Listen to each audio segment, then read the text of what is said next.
So here we are at Deer Abbey, and according to the sign here, it says that it's a Cistercian abbey founded in 1219 by William Comyn, Earl of Buchan.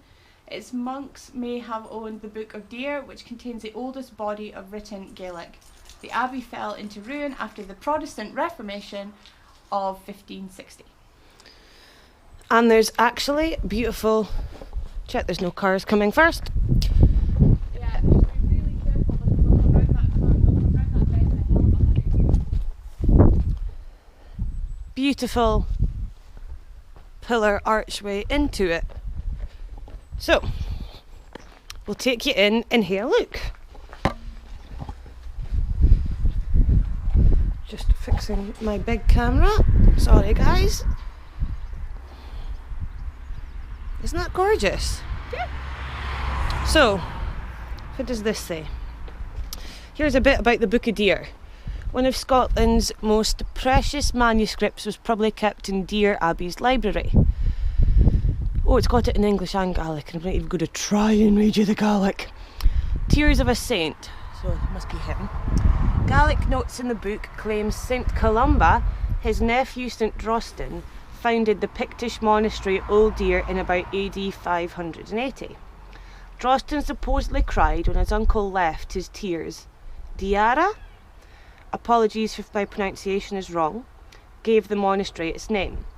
Such origin legends were used by churches to enhance their status and secure support. And it says this is a contemporary picture of a monk writing the Book of Deer. It was a pocket gospel book produced for the private prayer rather than church services. And a holy figure from the Book of Deer. And the gospel book is thought to have been produced in Scotland around AD 900. It is in Latin with just one phrase in Old Gaelic. Notes were added into its margins about 200 years later, when the book belonged to the monastery of Old Deer. They constitute the oldest body of Gaelic writing in Scotland, and there's a beautiful relief. In Honorarium Sancta Marie. It's for St Drosten. She's the clever one. I don't speak too much Latin, but I know enough to know that.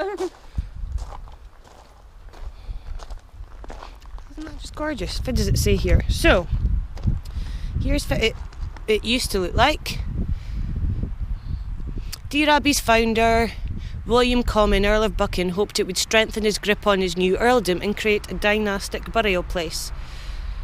Ultimately, however, William was only the only Comyn ever buried here.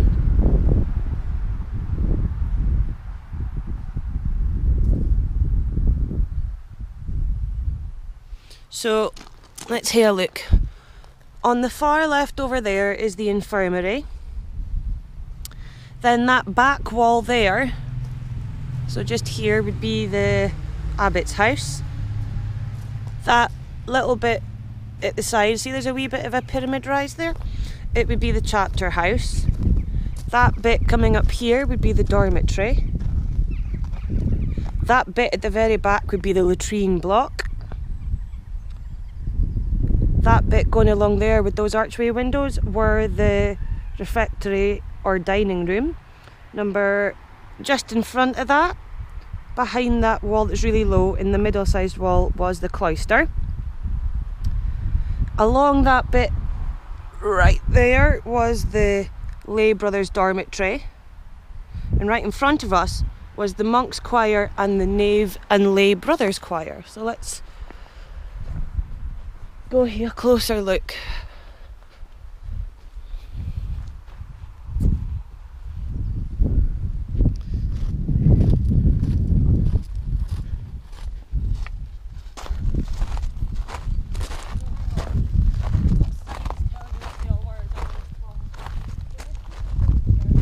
That's the cloister, in case you can't hear Amy. What's a cloister? I think it's where the priest gets dressed. To be honest, Catholic churches aren't really my thing, and this would have been a Catholic monastery. with the monastic dormitory above it. You can see where the corridors and stuff were. No, down there. It's a lot bigger than I thought it would be.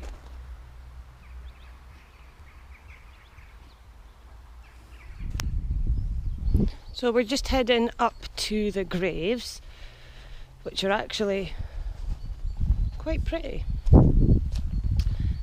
What have we got here? I want to say sarcophagi, coffin kind of thing.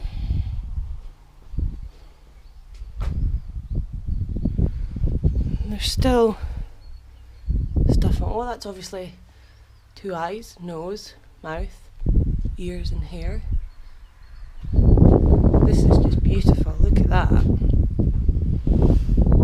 then there's this. Another one. Oh, look, another person. Very rough, but you can make it out.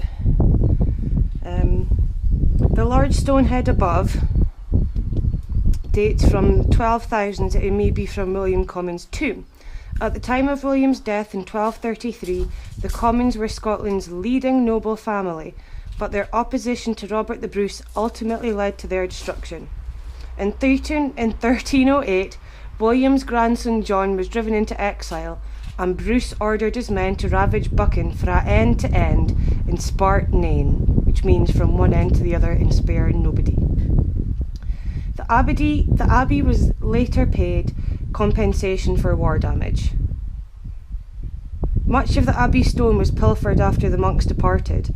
In 1845, it was described as being dilapidated for the purpose of constructing houses and dykes, which is a wall. Can you see an altar slab with carved cross and a square hole, possibly left to hold holy relics?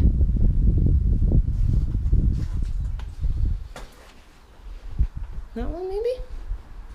Oh, there it is. It was that first one we saw. And then there's a piscna or basin, which the chalice cup was rinsed after Mass, which is this thing. And the arches, which are just beautiful here, which was probably from the priest's seating. Oh, and they were sarcophagi with drainage holes for decomposition fluids. So, they're nice. And they've obviously fallen apart and been put back together. Look. But they're just lovely. Oh, Michelle gets the cool, gory, scary bit. You want to try that again? Why? Because you missed the start. Okay. Michelle gets the cool, gory, macabre bit, which is normally my favourite bit, isn't it? Yeah. On you go. For many medieval manhunters everywhere, this is a man trap, which is designed to catch poachers. Your leg got caught in the circle bit and then you got hanged for your trouble. Yeah. Lovely. What does it say? That's what it says, I read it. So, oh, so it's like a bear trap, got you. So that would have gone in there, your feet, you stepped on it, would have hidden it in the grass, and then they would have gone like that. Yeah, and you would be trapped until such time as somebody came to free you and hang you. So you would probably die before someone came to free you, and that was obviously the lever to release it. It is, it's just like a bear trap. It's brutal.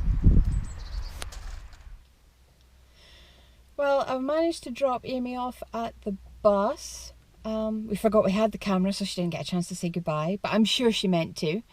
And now I am home, so we'll be getting back to our regularly scheduled programming because Alan will be back in charge of the camera. Let's go inside and say hi.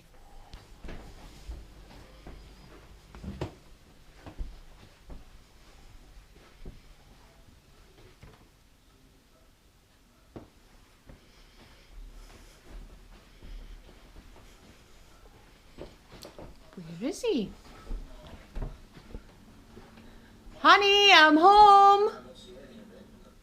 Sweetie!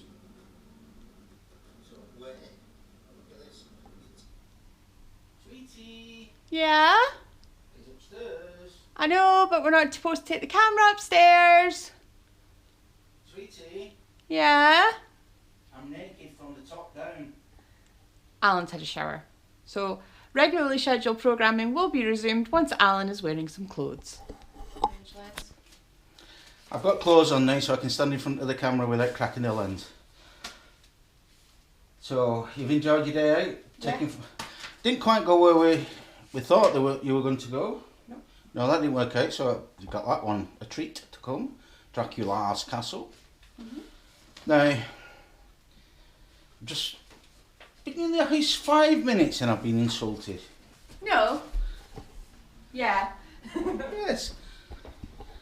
What happened was Michelle picked up the mail, the letters, started to read them, and we've got one of them letters that you get, oh yes, can we borrow your bank account to transfer, what was it, $4.7 million? $14.7 million. $14.7 million, and how much would we have got for that?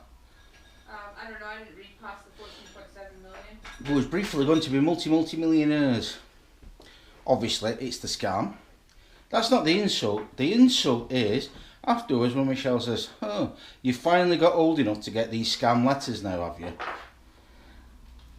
Might I say, she's laughing at me, might I say, it's not old people that get scammed as well, you know? Sorry. That's ageist. It is ageist. Anyway, that's the insult I've got. Michelle's going to download the pictures and I'll make them into a bit of a movie. Speak to you later. Okay, that's it now. It's getting quite late. We've just been looking through a few bits of things on the internet, surfing a little bit. But that's kind of Saturday over. I think we should go up, shoot off upstairs in a bit, and continue watching the telly upstairs until we fall asleep. So, it's a good night from me. And it's a good night from him. Good night.